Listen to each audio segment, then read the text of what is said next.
Γιατί τώρα θα μιλήσουμε για ένα πολύ ενδιαφέρον θέμα. Θα μιλήσουμε για τον ΟΣΕ. Έχουμε κοντά μας τον κύριο Γιάννη Βλάχο, πρόεδρο Σωματείου Σιδηροδρομικών Βορείου Ελλάδος. Καλώς ήρθατε, κύριε Βλάχο. Σας ευχαριστούμε που είστε κοντά μας. Και εγώ σας ευχαριστώ και εσάς και το φιλόξενο μας κανάλι που μας δίνετε τη δυνατότητα να πούμε και εμείς την άποψή μας. Γιατί σε όλα τα υπόλοιπα κανάλια αυτά τα θεωρούμενα μεγάλα είμαστε αποκλεισμένοι. Λοιπόν, έχουμε ακούσει τόσα πολλά για τον ΟΣΕ το τελευταίο χρονικό διάστημα που νομίζω δεν μπορούμε πια να διαχωρίσουμε το μύθο από την πραγματικότητα.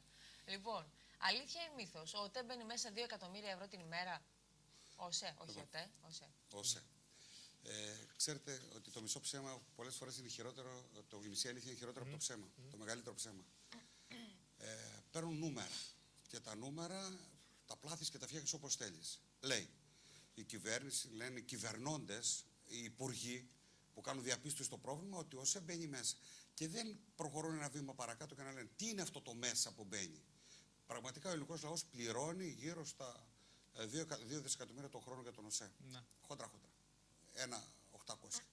Αυτά είναι τοκοχρεωλήσια, τόκοι και χρέη που αναγκάστηκε ο ΟΣΕ από το 1990 έως σήμερα να δανείζεται από τις διεθνείς αγορές με επιτόκιο δυσβάστακτο για να πληρώνει τις υποχρεώσεις του δημοσίου.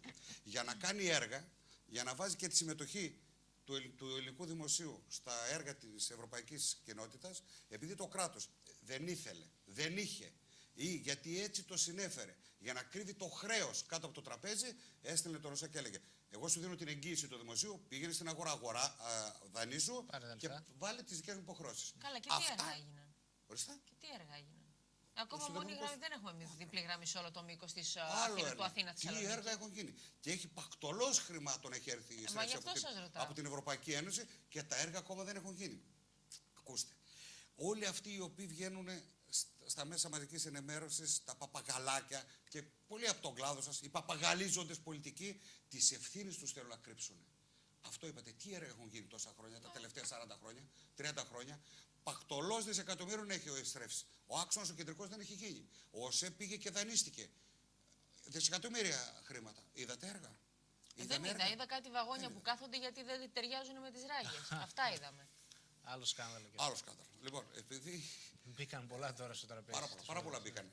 Και ένα να τα ξεκαθαρίσουμε. Σκάνδαλα ο ΟΣΕ είχε. Άλλωστε, δεν είναι τυχαίο που ο ΟΣΕ μαζί και με τον ΟΤΕ είναι πεδίο δράσης της ζήμες. Προνομιακό. Δεν είναι τυχαίο. Άρα, σε αυτό τον τομέα εντός εισαγωγικών της αδιαφάνειας, της κακοδιαχείρισης, της πατάλησης των πόρων, έχουμε να πούμε πάρα πολλά. Όμως το πρόβλημα του ΟΣΕ δεν είναι αυτό. Το πρόβλημα του ΟΣΕ είναι έτσι μας το παρουσιάζουν, το χρέος που παρουσιάζουν και αυτή τη δηλητηρίαση της κοινής γνώμης ότι ο ΟΣΕ μπαίνει μέσα κάθε μέρα τόσα εκατομμύρια είναι ψέμα. Είναι αλήθεια. Έχετε δει εσείς, μια μικρή απάντηση, έχετε δει να χρεώνεται κάποιο κονδύλι για αυτούς που καταρκάνουν τα λιμάνια, για την Ολυμπιακή Αεροπορία? Έχει κάνει κανένα αεροδρόμιο που να το χρεωθεί? Γιατί όσο πρέπει να χρεώνεται στους δρόμους? Έχετε δει κάπου να χρεώνεται αυτό το κονδύλι για τους δρόμους και να πούν χρωστάει το Ταμείο Οδοποιίας, οι φορτηγατζίδες, το κτέλ, δεν ξέρω οτιδήποτε, χρωστά τόσα λεφτά? Όσο λέει χρωστάει γιατί κάνει τους δρόμους. Μα δεν είναι υποχρέωση του κράτους αυτό να τους κάνει, να κάνει σιδηροδρομικές γραμμές, να κάνει σταθμούς? Ακούστε, το 1970 ο ιδρυτικός νόμος του ΟΣΕ και το 1972 η Χούντα προέβλεψε τον κοινωνικό και δημόσιο χαρακτήρα του ΟΣΕ. Αν η δημοκρατία μας δεν μπορεί να το στηρίξει αυτό το πράγμα, ας βγάλουν τα συμπεράσματα. Πρόεδρε, κύριε Βλάχο, καταρχάς θέλω να ξεκινήσουμε με το εξής. Επειδή ακούμε κάτι που αφορά εσάς, τους συναδέλφους σας δηλαδή, ότι η μισθή στον ΟΣΕ είναι μεγάλη. Ότι υπάρχει κόσμος με υπέρογγες αμοιβές που φτάνουν τα 6 ψηφία με πολλά μηδενικά και όπως λένε ας πούμε, οι αρμόδιοι των Υπουργείων, είναι ένας από τους βασικούς παράγοντες. Οι υψηλές αμοιβές, με τα μπόνους, δεν ξέρω πώς βγαίνουν αυτά, σε συνδυασμό με το αυξημένο προσωπικό, το πολύ κόσμο που εργάζεται στον ΟΣΕ. Έτσι, εγώ σας μεταφέρω τι λέγεται για να μας δώσετε τις απαντήσεις, πως είναι η βασική αιτία του σημερινού προβλήματος. Καταρχάς, πόσος κόσμος απασχολείται, πώς είναι αυτή η υψηλόμισθη και τι ποσοστό είναι το κόστος για την κάλυψη των αναγκών των εργαζομένων σε σχέση με το συνολικό κόστος του οργανισμού. Για να δούμε και τις αναλογίες, να δούμε τι φταίει τελικά. Θα βάλατε όλα στην ερώτησή σας. Λοιπόν, πόσος κόσμος είναι? Ο κόσμος αυτή τη στιγμή στον ΟΣΕ που βρίσκεται είναι 6.050 εργαζόμενοι. Όταν πριν από 25 χρόνια ήταν 15.000. Αυτές είναι οι αναλογίες. 6.000 πανελλαδικά. Πανελλαδικά. Ναι. Όλος ο όμιλος του ΟΣΕ 6.050 είμαστε αυτή τη στιγμή. Όταν σε λέω και πάλι, πριν από 25 χρόνια ήσταν 15.000. Πρώτον.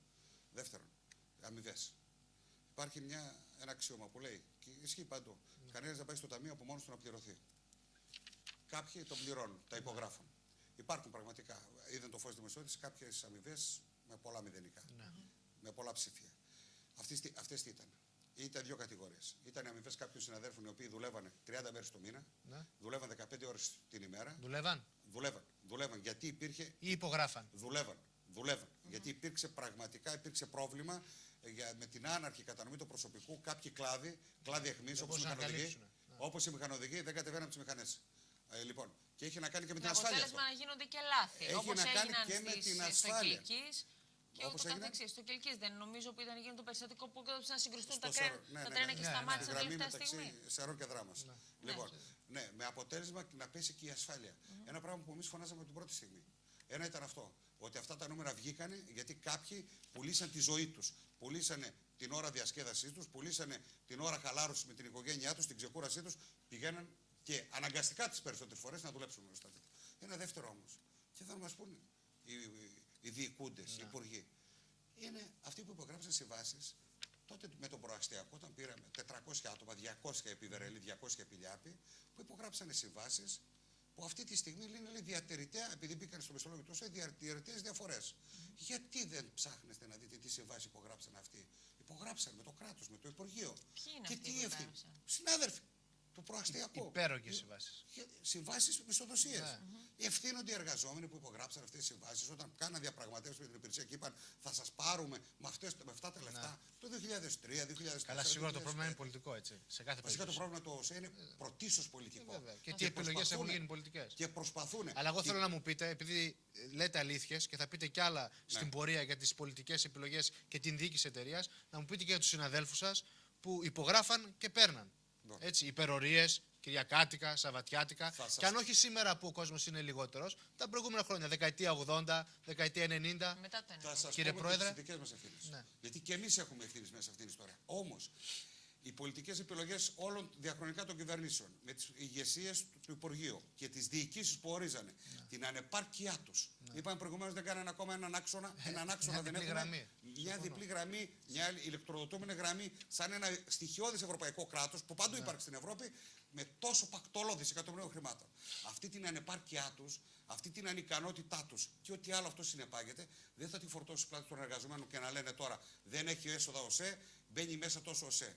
Αυτοί το βάλαν μέσα. Αυτοί το βάλαν μέσα τόσο. Πού πήγαν τα λεφτά? Στις εξεταστικές επιτροπές το εξετάζουν το πρόβλημα. Εγώ θα τα πω πού πήγαν τα λεφτά. Σήμερα επικαιρότητα είναι η Εξεταστική Επιτροπή. Σήμερα με την επικαιρότητα έχει τον πρώην διευθύνοντα το σύμβολο του ΟΣΕ, επικυβερνήσεων ΠΑΣΟΚ και μετέπειτα ο ίδιος συνέχισε, τον έχει στην Εξεταστική Επιτροπή.